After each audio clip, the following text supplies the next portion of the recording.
Tout le peuple marocain et les supporters du PSG se souviennent encore de cette image. Mardi 4 novembre 2025, alors que Luis Diaz venait de claquer un doublé en seulement 30 minutes de jeu, il a fallu attendre un tacle assassin du Colombien sur le Marocain. Ce dernier venait à peine de finir une saison exceptionnelle avec 70 matchs joués, une 6e place au Ballon d'Or européen que beaucoup jugeaient mal attribuée vu sa saison brillante avec le PSG, et il figure parmi les favoris pour succéder à Ademola Lookman au Ballon d'Or africain. Tout le PSG retient son souffle, tout comme le peuple marocain qui, à moins d'un mois de la fête du football africain, au moment où je tourne cette vidéo, s'apprête à accueillir cet événement tant attendu. Une fête que les Lions de l'Atlas n'entendent pas célébrer sans Achraf Hakimi, dont l'impact se fait ressentir sur et en dehors des terrains. Mais si le Lion de l'Atlas est devenu si indispensable pour son pays, la question se pose, comment en est-il arrivé là ?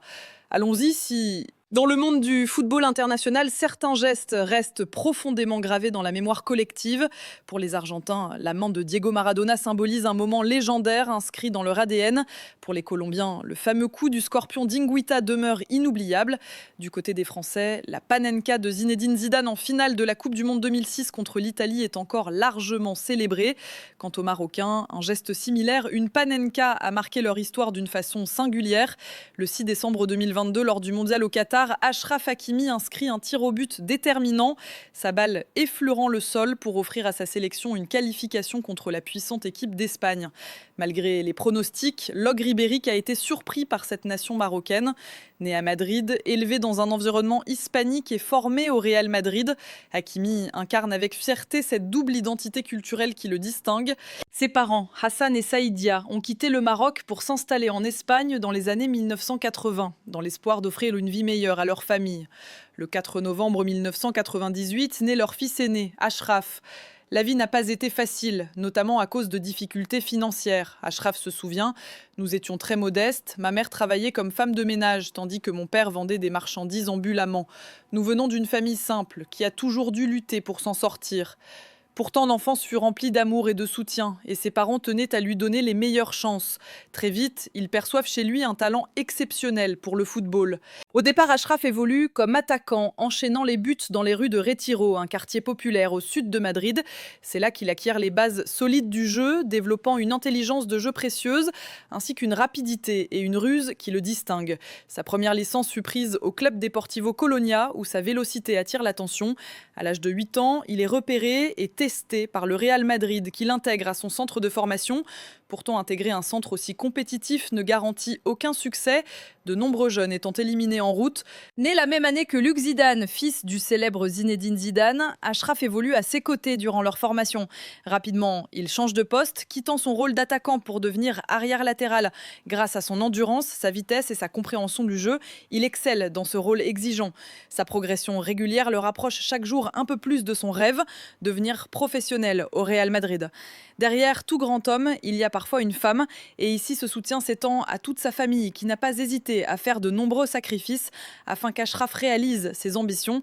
Comme il le confie lui-même, ils ont sacrifié beaucoup pour moi, privant mon frère et ma sœur de bien des choses afin que je puisse réussir. Chaque jour au Real Madrid, le modèle pour Achraf Hakimi s'appelle Marcelo. Lui aussi, arrivé très jeune, a su bâtir un destin de légende dans ce club mythique. Un parcours que Hakimi aspire à suivre depuis Casablanca. Néanmoins, il n'a jamais renié ses origines et admire de nombreux joueurs marocains, notamment Nourdine Nabet et Marwan Chamakh, anciennes figures de la Ligue 1. Malgré ses rêves, Achraf sait qu'un choix crucial l'attend, celui d'opter pour une des nationalités qu'il possède, un dilemme fréquent chez les joueurs binationaux. Souvent, ceux dans cette situation choisissent la nation la plus forte, sportivement ou sur le papier, mais ce ne fut pas le cas pour Hakimi. Bien qu'il ait passé des tests jeunes avec le Real Madrid, il a senti que ce n'était pas sa place. Je suis allé tenter ma chance dans l'équipe espagnole, mais après quelques jours, je me suis rendu compte que ce n'était pas mon environnement. Ce que je ressentais ne correspondait pas à ce que je connais chez moi, c'est-à-dire la culture arabe et mon identité marocaine. À seulement 16 ans, il est appelé avec les U20 marocains, une vraie fierté pour lui. Son ascension s'accélère, ses performances remarquées en US League lui ouvrent la voie jusqu'à un but décisif en demi-finale qui élimine le Real Madrid aux dépens du PSG, un joli clin d'œil du destin. Il alterne ensuite entre US League et Castilla en 3e division, convainquant Hervé Renard qui décide de l'appeler sous les couleurs des Lions alors qu'il n'a pas encore 18 ans. Le 11 octobre 2006, 2016 marquera ses débuts internationaux dans un large succès 4-0 contre le Canada, une consécration personnelle. Les choses évoluent positivement aussi en club. Zidane, alors entraîneur du Real, l'intègre peu à peu dans le groupe professionnel. Toutefois, un coup dur survient. Des problèmes cardiaques détectés chez Carvajal ouvrent une opportunité. Mais une fois ce dernier de retour, Hakimi se retrouve sur le banc, jouant un rôle mineur dans les succès du Real. Conscient de la concurrence, il comprend qu'il devra chercher ailleurs du temps de jeu. Le départ de Zidane en pleine gloire après sa 3e Ligue des Champions laisse un vide. Hakimi reçoit mal cette nouvelle mais garde un profond respect pour celui qui a cru en lui, exprimé via un message de reconnaissance sur ses réseaux sociaux. L'arrière-droit a donc dû convaincre de nombreux clubs européens pour saisir sa chance, avec à la clé l'ambition de fouler la scène prestigieuse de la Ligue des Champions. Cette opportunité s'est présentée lors de la Coupe du Monde 2018. Malheureusement, le Maroc s'est retrouvé dans un groupe particulièrement difficile, comprenant l'Espagne, le Portugal et l'Iran. Après 2 défaites face au Portugal puis à l'Iran, l'élimination du Maroc était déjà actée avant d'affronter la Russie. Le choc entre le Maroc et l'Espagne, 2 nations chères à Hakimi, s'est soldé sur un score nul. Tout au long de la compétition, Achraf Hakimi s'est imposé comme un titulaire indiscutable pour le Maroc. Son talent a retenu l'attention de Lucien Favre, ex-entraîneur de Nice, qui nouvellement au Borussia Dortmund s'est renseigné sur ses qualités auprès d'Hervé Renard. En juillet 2018, le site officiel du Borussia Dortmund annonçait le prêt de 2 ans d'Achraf Hakimi en provenance du Real Madrid. Sur le plan sportif, ce transfert est une excellente opportunité. Le Borussia récupère un joueur très prometteur pour pas un sou, tandis qu'Hakimi évolue dans un championnat réputé pour sa dynamique offensive et sa rapidité. Sa vitesse, balle au pied mais aussi sans ballon, lui permettent d'exploser dans ce championnat. Côté humain, ce jeune homme de 20 ans quitte pour la première fois son environnement madrilène pour découvrir un nouveau pays et une culture totalement différente. Il s'adapte dès son arrivée, confirmé par ses mots. Depuis mon plus jeune âge, à la maison, j'ai connu une culture différente du reste de l'Espagne. J'ai grandi dans un pays où l'on parle une langue différente. Je m'efforce toujours d'apprendre rapidement pour m'adapter au mieux. Hakimi s'intègre parfaitement au collectif du Borussia. Reconnu pour sa qualité de jeu à l'entraînement, mais aussi pour sa personnalité ouverte, respectueuse et sa soif d'apprentissage, il séduit son entraîneur Lucien Favre. Sa capacité à jouer aussi bien arrière-gauche qu'arrière-droit en fait une arme tactique précieuse.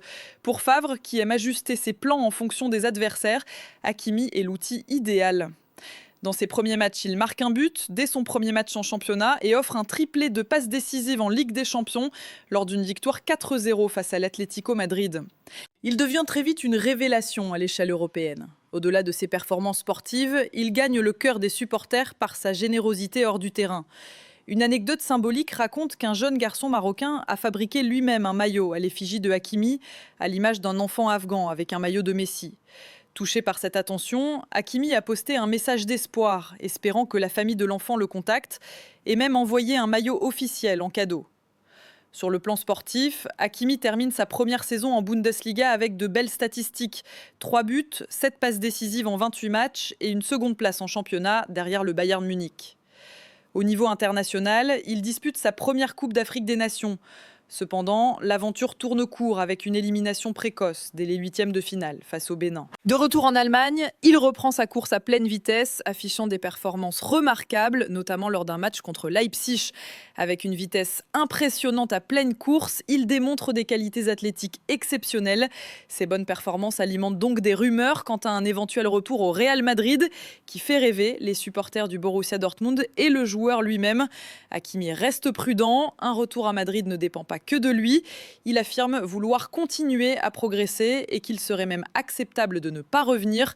Il souligne la confiance et la continuité acquises depuis son arrivée en Allemagne, ce qui se reflète clairement dans ses performances. Ses statistiques sont impressionnantes, plusieurs doublés en Ligue des Champions, une participation active sur 15 buts en 33 matchs de Bundesliga, ainsi qu'une nouvelle seconde place avec Dortmund, juste derrière un Bayern aux résultats écrasants. À la fin de la saison, il apparaît clair que Dortmund ne peut pas suivre financièrement ses exigences, ni celles du Real Madrid, dont la demande pourrait atteindre 40 millions d'euros. Finalement, c'est l'Inter Milan qui décroche la signature d'Hakimi. Alors que tout semblait prédestiné à voir Hakimi succéder aux légendes du Real, son agent pointe du doigt Zinedine Zidane comme responsable indirect de ce transfert. Malgré les très bons rapports entre le joueur et l'entraîneur, des décisions tactiques et financières ont fini par éloigner Hakimi de son club formateur. Au début, il y avait une belle complicité entre Hakimi et Zidane. L'ancien entraîneur du Real Madrid avait été celui qui avait lancé le joueur et il le regardait avec beaucoup d'admiration, au point de lui adresser un message chaleureux sur les réseaux sociaux au moment de leur séparation. Pourtant, l'agent d'Achraf Hakimi expliquera plus tard que c'est Zidane qui serait en partie responsable du transfert du joueur vers l'Inter Milan. Il faut préciser que la déclaration de l'agent n'a pas forcément été communiquée directement à Zidane et le calendrier reste flou. Lorsqu'on interrogea Zidane sur un éventuel retour d'Hakimi au Real, alors qu'il performait bien au Borussia Dortmund, il expliqua que la question d'un transfert dépendait de deux facteurs majeurs connus dans le football. Le premier est sportif. Il faut que le joueur trouve sa place, que le temps de jeu soit suffisant et qu'il y ait une réelle concurrence saine au sein de l'équipe. Le second est financier. Il s'agit de concilier les exigences salariales du joueur avec les priorités économiques du club pour que toutes les parties soient satisfaites. Au final, aucune de ces conditions ne permit de concrétiser le retour d'Hakimi. On peut en déduire que la proposition du Real Madrid ne correspondait pas aux demandes salariales du joueur et que Zidane, fidèle à un groupe stable qui lui a offert plusieurs succès, hésitait à chambouler cet équilibre précaire. Sur le plan sportif, la concurrence était rude avec des joueurs solidement installés. La venue d'Hakimi aurait bouleversé la hiérarchie car il aurait logiquement réclamé plus de temps de jeu, difficile à obtenir face au cadre déjà présent. Du point de vue d'Hakimi, il aurait été difficile de se contenter des miettes laissées par ses titulaires, ce qui explique en partie sa décision de ne pas revenir. Ainsi, il choisit de rejoindre l'Inter Milan. De son côté, Zidane ne montra pas d'enthousiasme particulier pour le retenir, tandis qu'Antonio Conte, alors entraîneur de l'Inter, déployait tous ses efforts pour séduire le latéral, restant en contact permanent avec lui et lui expliquant le rôle majeur qu'il aurait dans son projet. Conte insista longtemps auprès d'Hakimi, vantant un futur ambitieux pour l'équipe. Ce fut une motivation déterminante, comme le confia Hakimi. Quand un coach de ce calibre vous sollicite aussi personnellement, c'est la preuve qu'on compte vraiment sur vous. Pour Hakimi, c'était un nouveau départ, un nouveau pays, une autre langue et une culture différente. Malgré cela, il se réjouissait d'atterrir dans une ville aussi prestigieuse que Milan, une capitale de la mode à laquelle il s'identifie pleinement malgré l'affection des Parisiens. Le joueur, qui aime la mode et l'a toujours affirmé au magazine JQ, se définit comme une véritable fashion victime. Il a déclaré « J'ai toujours été attiré par la mode, j'aime bien m'habiller parce que cela me donne confiance. J'ai souvent changé de style et je vois désormais la mode autrement, sans perdre la tête. » Issu d'un milieu modeste au Maghreb et ayant connu bien des difficultés dans sa jeunesse au sein de la banlieue madrilène, Achraf Hakimi, grâce au combat acharné de ses parents, a désormais la chance de fréquenter les défilés les plus prestigieux du monde. Il peut s'offrir toutes les pièces qu'il désire, savourant pleinement cette réussite. Il affirme avec fierté « Mon style reflète qui je suis. Quand on me voit, je veux que l'on comprenne que c'est Achraf Hakimi. Mes choix sont spontanés, ils viennent naturellement et ne cherchent pas à plaire à qui que ce soit. » Mais attention, il n'est pas allé à l'Inter pour faire du shopping. Son objectif est clair, conquérir des titres et mettre fin à la suprématie de la Juventus qui avait enchaîné 9 scudetti d'affilée. Le club milanais, en proie à une longue attente sans trophée depuis l'ère Mourinho en 2010, compte justement sur lui et ses coéquipiers, Eriksen, Lukaku, Lautaro Martinez-Vidal, pour renouer avec le succès. Le pari d'Antonio Conte, parfaitement avisé, a porté ses fruits. Malgré un parcours décevant en Ligue des Champions et une dernière place dans son groupe, le Borussia, avec une série impressionnante de 19 matchs sans défaite et 11 victoires consécutives, a réussi à dominer la Juventus et à s'imposer au championnat sur le fil, décrochant le titre avec un seul point d'avance. Achraf Hakimi a été au cœur de cette réussite collective, jouant un rôle moteur.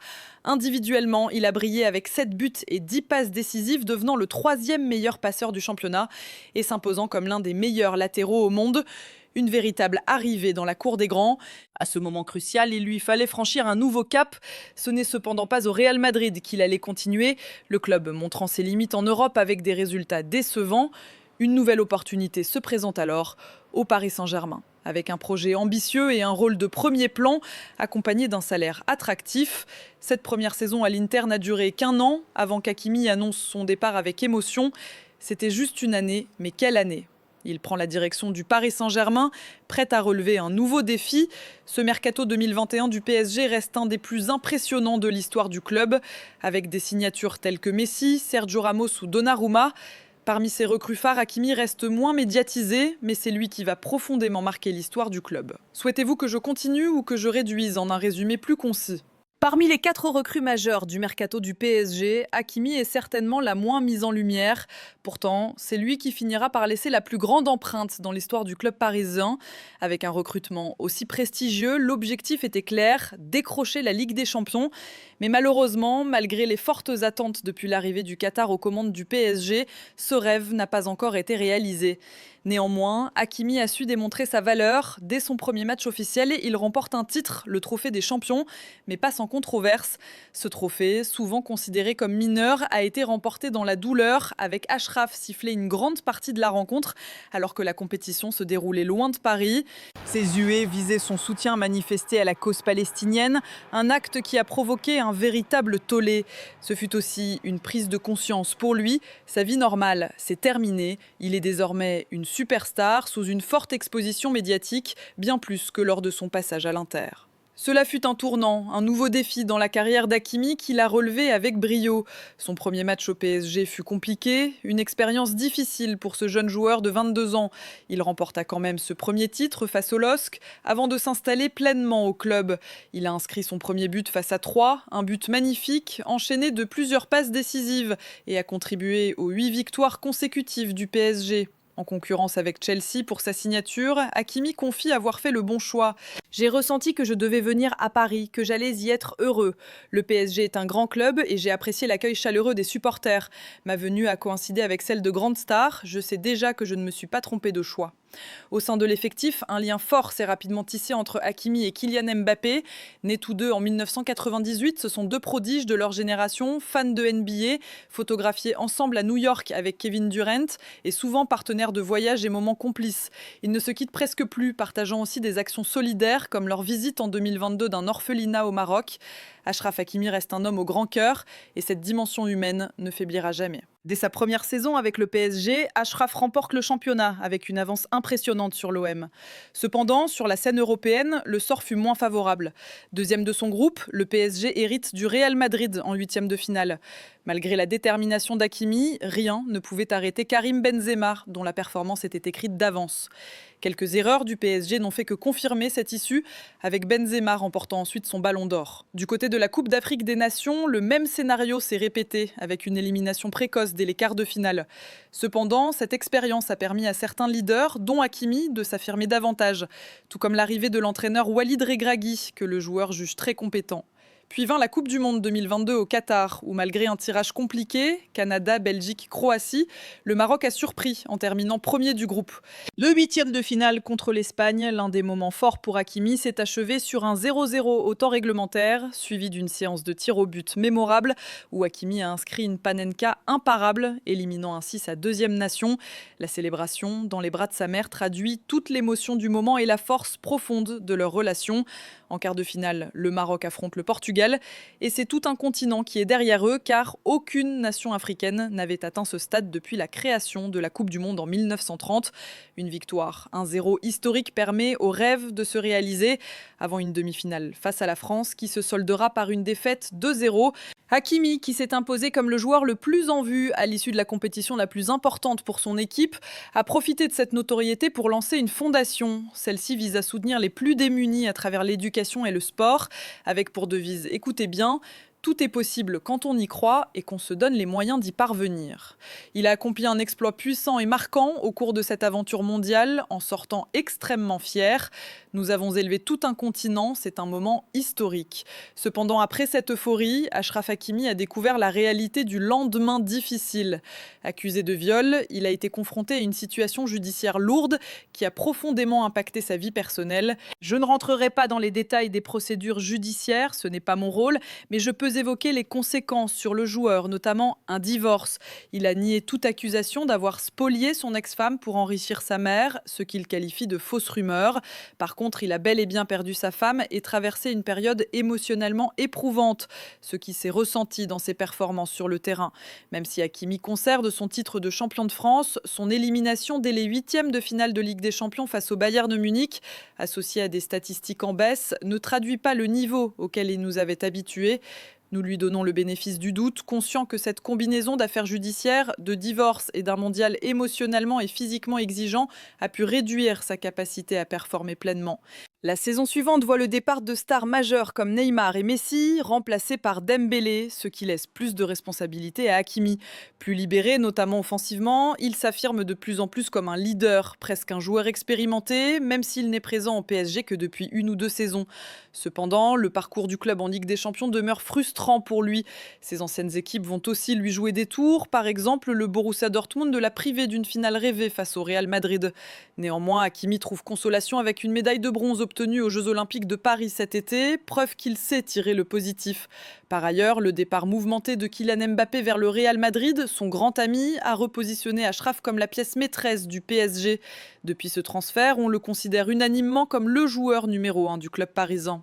Il a même frôlé le ballon d'or africain, remporté finalement par Lukman. Selon les récits, le joueur aurait quitté la cérémonie sous le choc, main dans la main avec sa mère, toujours présente à ses côtés.